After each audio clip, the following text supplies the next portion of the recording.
Vamos começar mais uma aulinha de ciências voltada para o 7º ano. Essa aula é baseada no sistema Trilhas de Ensino da editora FTD. Nós vamos falar agora sobre os vírus, tá? Nós estamos aí numa sequência de aulas sobre os seres microscópicos e os vírus. Em 1892, enquanto estudava uma doença, o cientista russo Dmitry fez o seguinte experimento. Então, Dmitry Wanowski, é um nome diferente porque é russo, né? Coletou algumas folhas doentes de tabaco e amassou-as para obter um líquido. Em seguida, filtrou esse líquido com um filtro com furos tão pequenos que eram capazes de reter até micro-organismos como bactérias. Dmitry colocou o líquido filtrado em contato com plantas de tabaco sadias. Ele observou que essas plantas adoeceram, ou seja, adquiriram a doença do mosaico. Na pesquisa de Dmitry, influenciou que outros cientistas que concluíram que diversas doenças eram causadas por agentes infecciosos que eram menores do que as bactérias, até então conhecidas. O termo vírus, que vem do latim veneno, começou a ser utilizada por volta de 1930. Ela se referia à teoria do cientista holandês Martinus, que propôs que o agente causador da doença não era um ser vivo, mas um tipo de fluido não filtrável. Em 1935, o cientista estadunidense Wendell Meredith Stanley fez novos experimentos e pela primeira vez conseguiu isolar o vírus do mosaico do tabaco. Com isso, ele pôde realizar análises químicas e estruturais do vírus e chegou à conclusão de que ele apresentava proteínas em sua constituição e comportava-se de modo muito diferente dos seres microscópicos conhecidos. Somente com o desenvolvimento do microscópio eletrônico, ainda na década de 1930, os vírus puderam ser observados diretamente e mais bem estudados. Atualmente sabe-se que existe uma grande variedade de vírus e que eles podem causar doenças em seres vivos. Vamos estudar a estrutura do vírus, né? A estrutura do vírus aí. Desde que os vírus foram descobertos, alguns cientistas já consideravam a hipótese de que eles não eram seres vivos, pois apresentavam diferenças comportamentais. Eu vou voltar aqui para mostrar a estrutura do vírus. Então, assim, está dizendo que o vírus ele não é considerado um ser vivo porque ele tem comportamento e estrutura diferente dos organismos que já são conhecidos, né?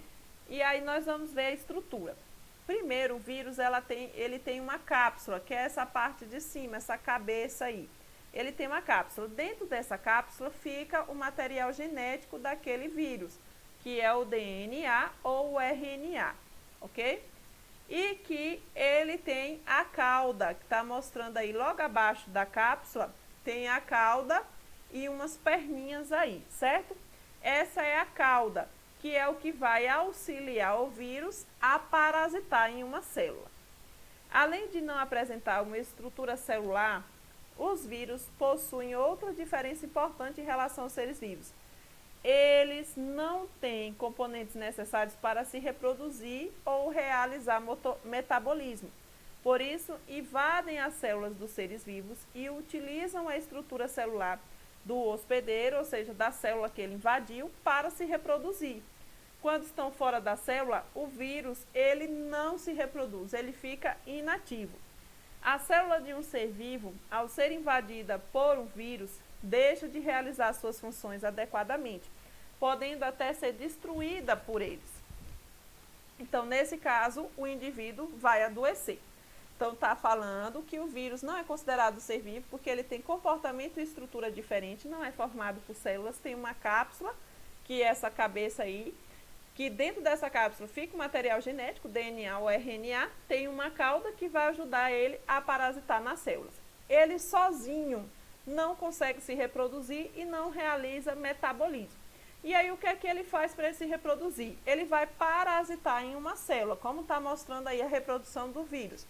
O vírus do HIV, ele chega lá na membrana, se camufla com um componente que a membrana ela vai identificar, e aí essa membrana deixa esse vírus entrar. Quando chega lá na célula, o vírus vai comandar essa célula, vai mandar essa célula reproduzir vírus, produzir cada vez mais vírus. E aí essa célula hospedeira vai começar a produzir os vírus, e quanto mais vírus ela produzir, aí a célula ela pode até ser destruída, ou seja, explodir e sair vários vírusinhos que vão parasitar em outras células e fazer a mesma coisa, mandar a célula reproduzir a maior quantidade de vírus possíveis, certo? O vírus do HIV pode provocar a AIDS, que é a síndrome da imunodeficiência adquirida. Uma pessoa que é portadora de HIV não quer dizer que ela tem AIDS, né? A AIDS é a doença que foi desenvolvida por uma pessoa que é portadora do vírus do HIV. E aí o que é que acontece? Uma pessoa que é portadora desse vírus, ela vai tomar um coquetel.